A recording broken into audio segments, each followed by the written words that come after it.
Welcome to PGW. Today we are going to discuss the recent bomb blast which have taken place in Lebanon. आप सभी को मालूम है कि जो लेबनान में घटना घटी है 16 सितंबर को एक साथ 5000 जो पेजर जो यूज़ करने वाले थे उनमें ब्लास्ट हुआ और उसके कारण करीब 37 लोगों की जानें चली गई। मोर देन 2000 लोग काफ़ी इंजर्ड हुए। इन जो इंजर्ड में इवन ईरान के जो एम्बेसडर है लेबनान के मुस्तफा अमानी वो भी इसमें थे। तो ये लार्ज स्केल पर हैपनिंग है। अगर हम इसको देखें तो ये पहली बार ऐसी घटना नहीं घटी है। इसके पहले भी अगर पास्ट हिस्ट्री में जाएं तो इस तरह की घटना हुई, लेकिन जिस स्तर पर इसको यूज किया गया है ब्लास्ट को, और स्पेशली एक इलेक्ट्रॉनिक डिवाइस को यूज किया गया इसके पर्पज से, तो वो एक अपने आप में बहुत बड़ी घटना। इसके पहले अगर जो इंसिडेंट हुए वो 1996 में अगर हम देखें तो एक चेचन लीडर था दुदाएव, तो वो जिस समय सैटेलाइट फ़ोन यूज़ कर रहा था उसी समय उसका जो रशियन आर्मी ने उसके लोकेशन को आइडेंटिफाई किया और उसके बाद जो सैटेलाइट फ़ोन से जो लेज़र निकलते हैं उससे जो सिग्नल्स होते हैं उस सिग्नल को यूज़ करके गाइडेड मिसाइल को यूज़ किया उसको ख़त्म करने के लिए। तो लेकिन ये था कि एक इंडिविजुअल को के अगेंस्ट में रशियन आर्मी ने अपना स्टेप लिया।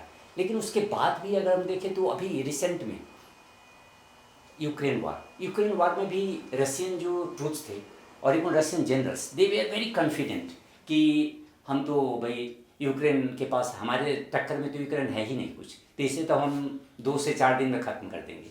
लेकिन इसी के कारण, इसी ओवर कॉन्फिडेंस के कारण रशियन जो जनरल्स थे वे कई सारे मिस्टेक्स किए। वे फ्रीली मोबाइल फ़ोन का यूज़ करते थे आपस में कम्युनिकेशन के लिए, लेकिन उसका नतीजा ये हुआ कि उसी मोबाइल फ़ोन को यूक्रेन की आर्मी ने उसी को वीपनाइज किया और उसके मोबाइल फ़ोन के माध्यम से ये आइडेंटिफाई किया कि भाई ये जनरल्स कहाँ हैं, उसका लोकेशन वो चॉकआउट किया और फिर उसी के सिग्नल को यूज करके फिर अपना टारगेटेड अटैक किया। तो इसमें अगर आप देखें तो रशियन आर्मी के जो टॉप जनरल्स हैं बहुत सारे लोगों की मौत बिगनिंग में हुई। फिर इसके अलावा लेकिन ये सारे में मोबाइल फ़ोन को यूज किया गया, उसके पहले कभी भी अन्य टेक्निक को यूज नहीं किया गया। लेकिन इस बार जो है वो पेजर की घटना घटी है। उसमें पेजर एक इलेक्ट्रॉनिक डिवाइस को यूज किया और वो भी लार्ज स्केल पर यूज किया। तो इससे एक तो स्पष्ट हुआ कि कभी भी कोई भी आर्मी एक इलेक्ट्रॉनिक डिवाइस को वीपनाइज करते हैं। अगर आप अभी देखें तो डे टू डे में अगर जो आप स्मार्टफोन यूज़ कर रहे हैं, स्मार्ट टीवी यूज़ कर रहे हैं, लैपटॉप यूज़ कर रहे हैं, मोबाइल फ़ोन यूज़ कर रहे हैं, ये इतना वाइड स्प्रेड और इतना कॉमन हो गया है कि एक बहुत बड़ा चैलेंज लोगों के सामने उभर कर गया। ये बहुत बड़ी आश्चर्य नहीं होगी कि अगर कुछ दिन के बाद पता चले कि आप प्लेन में जा रहे हैं, वहाँ एक वार्निंग सिग्नल हुआ कि भाई आप कोई इलेक्ट्रॉनिक डिवाइस ही नहीं ले जा सकते, या इलेक्ट्रॉनिक डिवाइस कोई आप इवन चेक इन नहीं करवा सकते। तो ये बहुत आश्चर्य की बात नहीं होगी यदि ऐसी घटना घटी तो बाद में, और ये इसकी मैक्सिमम पॉसिबिलिटी है। लेकिन इसका एक प्लस पॉइंट आप ये देख सकते हैं कि इससे जो नन स्टेट एक्टर्स हैं, ये इन आतंकवादियों में एक दहशत फैल गया हुआ है। सबसे पहले कि उनको अब हमेशा लगेगा कि पता नहीं कब कहाँ क्या विस्फोट हो जाए, और इसीलिए अब देखें कि जो ओसामा बिन लादेन के इतने दिनों तक जिंदा रहने का सबसे बड़ा कारण था कि वो कभी मोबाइल फ़ोन यूज ही नहीं करता था, और उसी से इंस्पायर्ड होकर के हिजबुल्लाह ने भी पेजर की तरफ ये जो बैकवर्ड मूवमेंट, जबकि अभी अगर आप देखें तो पेजर का यूज़ कहीं नहीं होता है। कोई भी लोग ये 1995-96 में इंडिया में पेजर स्टार्ट हुआ था और विद इन ईयर और 2 इट बिकेम आउटडेटेड। लेकिन अब एक हिजबुल्लाह जो इतना हाईली सोफिस्टिकेटेड और वेपनरी को यूज़ करता है और इतना माने कहते हैं कि वेल ट्रेंड जिसकी फौज है, ऑलमोस्ट स्टेट आर्मी के बराबर है। उसके फ़ौज में अगर हम देखें तो 1 लाख से अधिक हार्ड एंड उसके ट्रूप्स हैं, और तो लेकिन वो इसके पीछे क्यों गया? अगर आप इस पर देखें कि भाई आखिर क्या बात है कि हिजबुल्लाह को ऐसी नौबत आ गई कि वो एक आउटडेटेड टेक्नोलॉजी को यूज़ कर रहा है, तो इसका भी एक रीज़न है क्योंकि मैंने फरवरी इसी साल फरवरी में हिजबुल्लाह के जो टॉप लीडर हैं हसन नसरुल्लाह, उसने अपने कैडर्स को एक मैसेज दिया कि भाई don't use the mobile phone, इसलिए कि यदि आप मोबाइल फ़ोन यूज़ कर रहे हैं तो इजराइल को किसी एजेंट की ज़रूरत नहीं होती है। वो कोई डिटेक्टिव्स या किसी माने अदर लोकल एजेंट्स को हायर नहीं कर रहे हैं, वो आपके मोबाइल को ही वेपनाइज करेगा और उसी के माध्यम से आपका जो वेयर अबाउट्स है, आपका जो लोकेशन है वो आइडेंटिफाई कर लेगा। और इससे होगा क्या कि वो कभी भी आप उसके टारगेट पर आ सकते हैं। तो उसी के बाद माने फरवरी ऑनवर्ड्स ये पेजर की जो चलन सारे टॉप कमांडर्स में कम्युनिकेट करने के लिए एक यूज हुआ। लेकिन अब ये होता है कि भाई अगर पेजर का आप यूज कर रहे हैं तो फिर सडन ऐसा क्या हो गया कि अभी तो फरवरी में इंट्रोड्यूस हुआ था और अब इस समय ये घटना घट गई। तो इजराइल ने ऐसा क्या किया और इजराइल को अभी ही ये स्टेप लेने की ज़रूरत क्या थी, क्यों उसने, मैंने ऐसे बहुत सारे क्वेश्चंस आपके मन में आता होगा कि भाई इजराइल ने ऐसा क्यों किया, अभी ही क्यों? क्योंकि अभी इजराइल तो कई फ्रंट पर ऑलरेडी इंगेज्ड है। वो हमास के विरुद्ध भी अपना जंग छेड़े हुए है, इस्लामिक जिहाद है, इवन नदर्न इजराइल में हिजबुल्लाह के अगेंस्ट में भी था। तो ये पेजर वाली घटना ये क्यों हुई? तो अभी आप देखें कि ऐसा बहुत सोर्सेज बता रहे हैं कि जो हिजबुल्लाह को ये शक हो गया था कि इजराइल हो सकता है इस पेजर को भी वो ये करे, वेपनाइज करे, और इसीलिए वो उसने मैसेज भी रिले किया कि भाई पेजर को भी बंद करो। और इसकी सूचना लेकिन इजराइल को भी हो गई। तो इजराइल अब सोच रहा था कि भाई अगर, इसलिए कि इजराइल ने भी पेजर को टारगेट करने के लिए काफ़ी टाइम से, जिस समय से वो पेजर हिजबुल्लाह ने यूज करना शुरू किया उसी समय उस पर भिड़ा हुआ था कि भाई इसको भी हम यूज़ करें किसी न किसी तरह। और आपको पता है कि भाई इजराइल की जो सिक्योरिटी एजेंसी है, सिक्योरिटी सर्विस, ये जो मोसाद, वो काफ़ी वेल नोन है अपने सोफिस्टिकेशन और इवन डॉगनेस के लिए। अगर आप याद करें तो जो म्यूनिच ओलंपिक हुआ तो उसमें करीब 14 ये जो नहीं 14 और 11 जो इजराइल के एथलीट्स थे उसको मार दिया था, उसको पहले किडनैप करके फिर, लेकिन उसका बदला ये मोसाद ने 7 ईयर्स तक जो लोग भी उस इंसिडेंट में इन्वॉल्व थे सारे को उसने 7 साल में खत्म कर दिया। और इजराइल इसके अलावा भी बहुत सारे, अगर आप देखें तो जो ईरानियन साइंटिस्ट है उसे भी Mohsin, Iranian scientist, nuclear scientist, उसे भी 21 में ख़त्म किया। और उसमें भी AI असिस्टेड वेपन्स के थ्रू, वहाँ कोई लोकल एजेंट्स उसके नहीं थे, वो जब मूव कर रहा था तो उस समय वो टारगेट किया।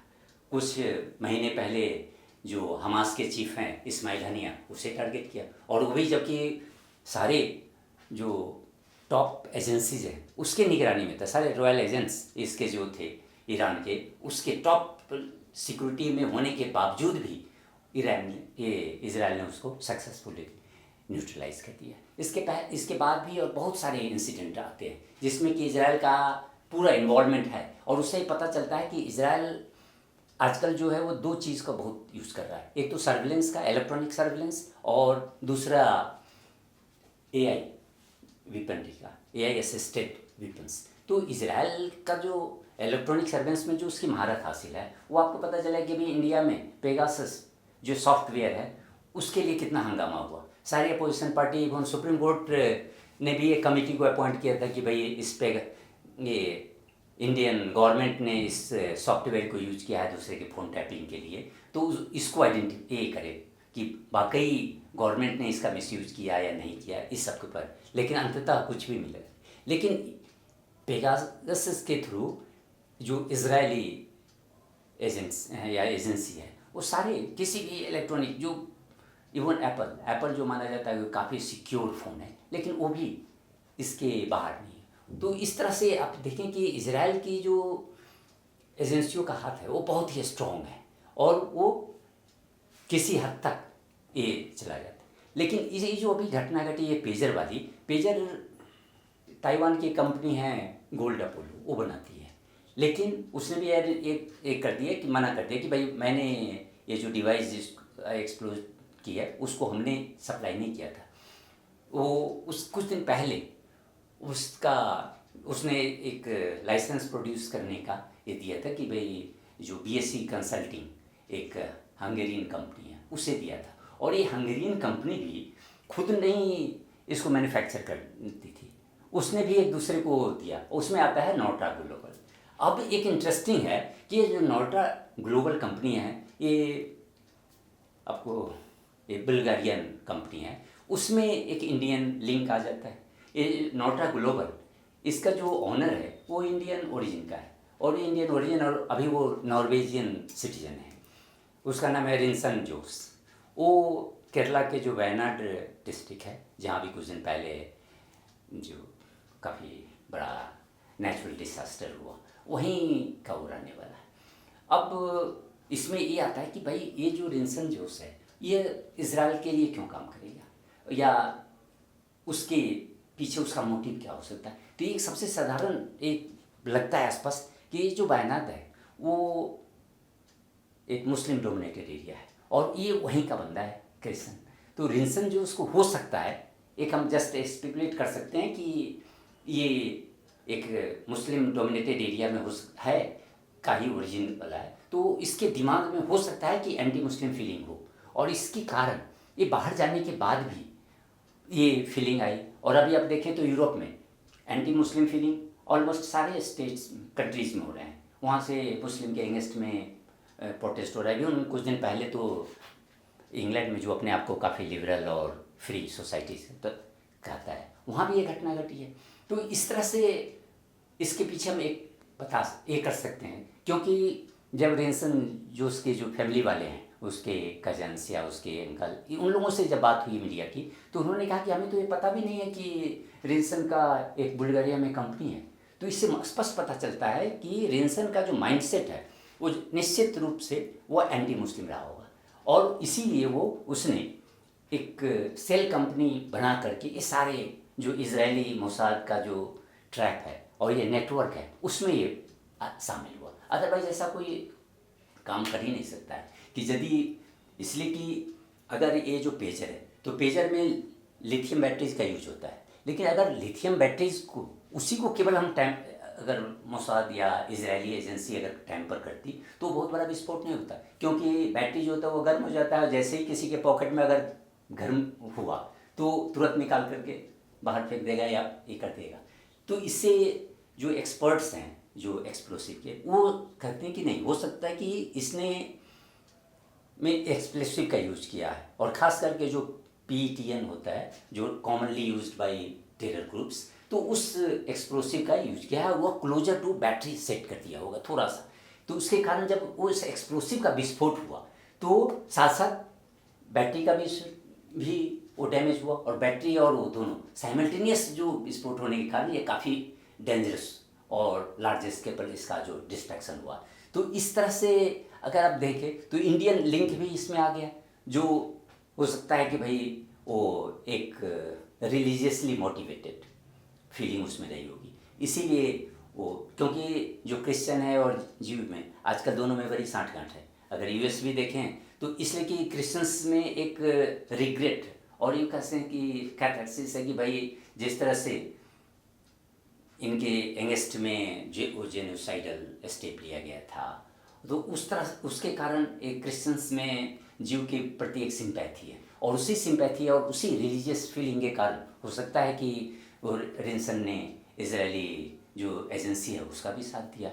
तो ये इसके बहुत सारे रीजंस है, लेकिन अब प्रश्न ये उठता है कि भाई इजराइल ने अभी ये काम क्यों किया उस हर जगहों पर वो इंगेज होने के बावजूद भी। तो एक तो वही है कि भाई ये हिजबुल्लाह को इस पर शक हो गया था कि इजराइल में target this communication system also.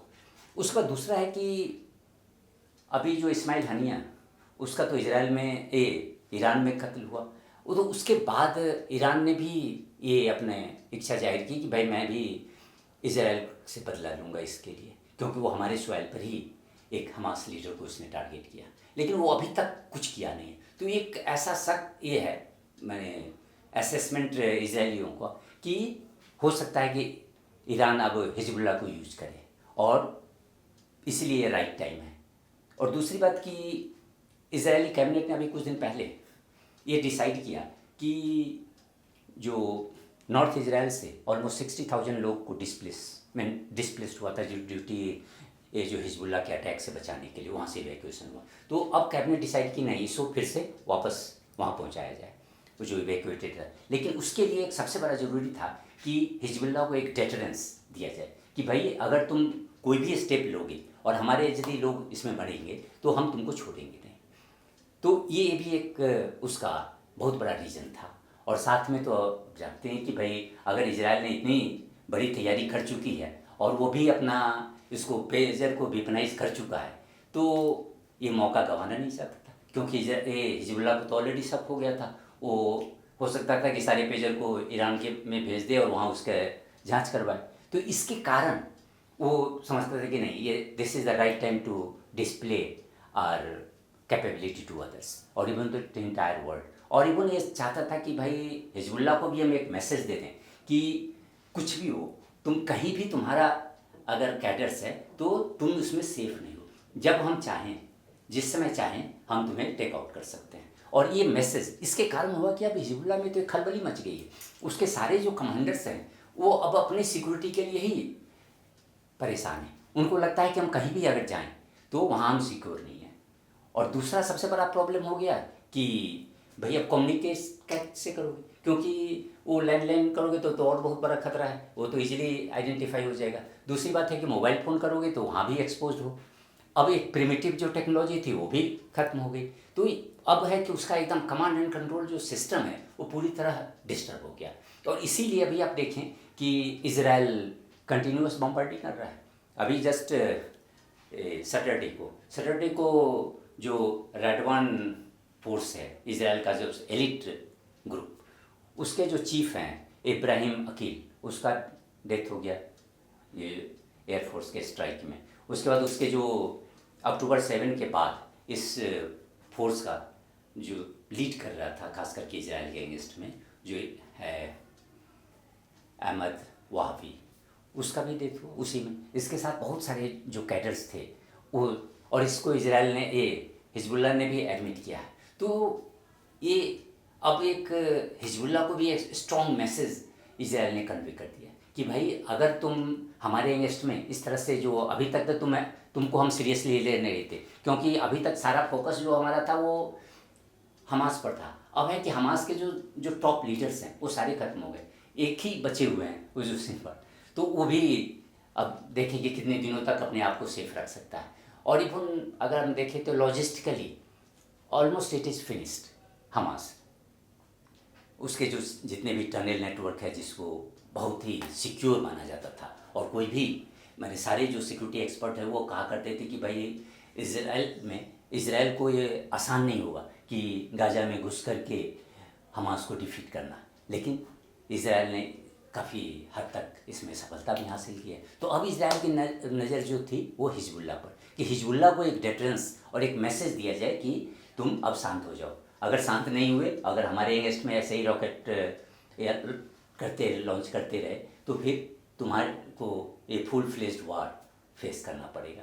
क्योंकि हिजबुल्ला अगर आप देखें तो अक्टूबर 7 के बाद ही इजराइल ने जब ग्राउंड ऑफेंसिव और इवन एयरफोर्स स्ट्राइक स्टार्ट किया इसके हमास के विरुद्ध, तो Hezbollah just occasional rocket fire करता था और कभी कभी ग्राउंड ऑपरेशन भी किया नदर इजराइल में। लेकिन वो कभी भी इसके फेवर नहीं था कि हम ऑल आउट वार करें।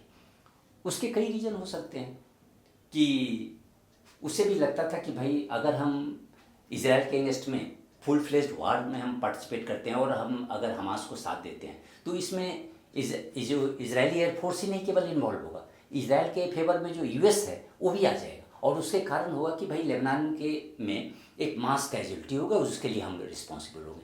तो इसीलिए हिजबुल्ला ने इस स्टेप नहीं लिया कि भैया चलो एक नुसेंस वैल्यू ही रखें, हम अपना सिंपैथी भी दिखा रहे हैं उसके प्रति, हमास के प्रति, और हम सेफ भी हैं, हमारे लोग सेफ हो, अननेसेसरी हमारे जो इजराइल लेबनान के लोग हैं वो एक्सपोज ना हो जाए। और दूसरी बात है कि ये सारे जो ग्रुप्स हैं, हमास हो या हिजबुल्ला हो या इस्लामिक जिहाद हो, हुतीज़ हो, ये सारे जो हैं वो इसके ईरान के स्ट्रेटजिक एसेट्स हैं। ईरान क्या करता है कि वो डायरेक्ट इन्वॉल्व नहीं होता है। अगर वो डायरेक्ट इन्वॉल्व होगा तो फिर उसे फुल फ्लेज्ड वॉर में आना पड़ेगा, और जिसमें उसका तो इसके उसकी इकोनॉमिक स्थिति तो ऐसे ही ख़राब है सैंक्शन के कारण, तो वो और मुश्किल में फंस जाएगा। तो इसलिए वो चाहता है कि इन जो छोटे छोटे अपने ग्रुप्स तैयार किए हैं हर जगह पर, तो उसको हम यूज करें।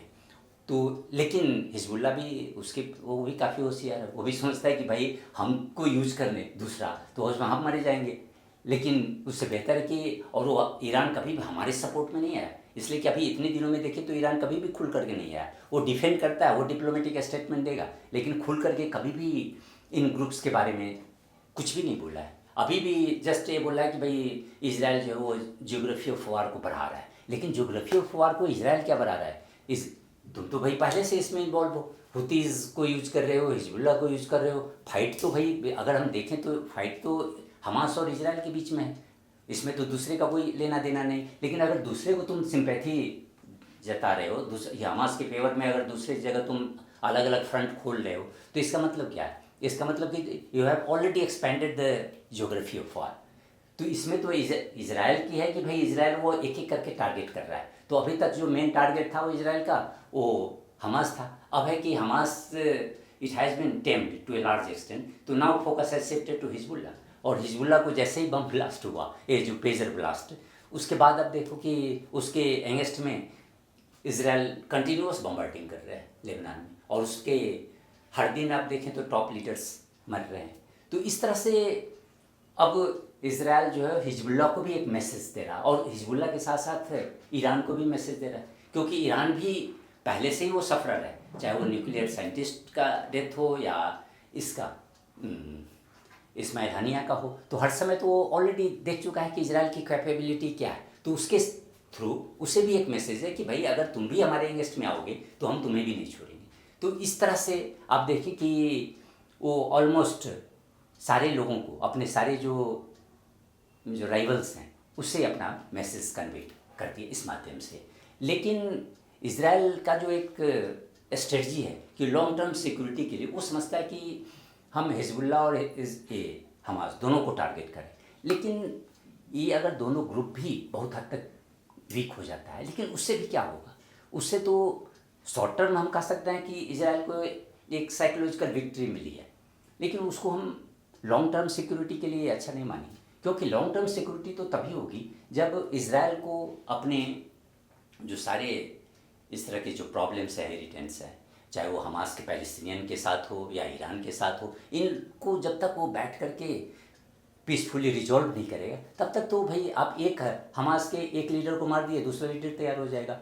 वो एक ग्रुप अगर जो टॉप लीडर्स हैं उनको ख़त्म किए, दूसरा नया बच जाएगा। तो इस तरह से आप कभी भी शांति तो आपको मिलेगी नहीं। उसके लिए सबसे इम्पॉर्टेंट है कि आप इन लोगों के साथ मिल करके आप जो पीसफुली रिजॉल्व कर, निगोशिएटिंग टेबल पर बैठें एंड देन आप मामला को हल करें। क्योंकि अभी भी अगर देखें तो बहुत सारे जो इजरायली हैं अभी भी हमास के कैप्टिव्स हैं। इतने दिनों के बावजूद, इतनी बम्बार्डिंग के बावजूद भी इजराइल अभी तक ये सक्सेसफुल नहीं हुआ है कि सारे जो उसके कैप्टिव्स हैं उसको हम वापस ले लें। बहुत सारे को लिए हैं, लेकिन वो सब डेड हुआ।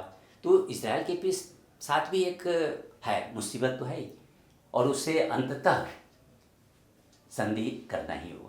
नॉट संधि हम नहीं कर सकते, उसको कर सकते हैं negotiated solution to the problem, and that is the only way to ensure long term security for Israel as well as the region. It is good for US also and other than the party, इसलिए कि अभी अगर आप देखें तो इस अक्टूबर के पहले इजराइल ने सऊदी अरेबिया और यूएई, जॉर्डन, इन सबों के साथ जो अब्राहम एकॉर्ड के, एक तो इजराइल जॉर्डन और यूएई के साथ हुआ, उसके साथ हुआ कि भाई डिप्लोमेटिक रिलेशन भी एस्टेब्लिश हुआ। इसके बाद सऊदी अरबिया और भी चाह रहा था कि भाई इजराइल के साथ हमारा नॉर्मलाइज हो रिलेशन, क्योंकि that is the only way to develop economically. और इसलिए अगर इजराइल अपने को secure as well as prosperous ensure करना चाहता है तो उसको इन तमाम मामलों को थोड़ा सा नेगोशिएशन के थ्रू ही हल करना पड़ेगा। ये आप मिलिट्री फोर्स से कुछ नहीं कर सकते। मिलिट्री फोर्स से यही होगा कि तत्काल आपको विक्ट्री मिल जाएगी, लेकिन लॉन्ग टर्म में वो विक्ट्री सस्टेनेबल नहीं होगा। वो आपको peace cannot be achieved by force, it has to be negotiated and that is the only way. धन्यवाद।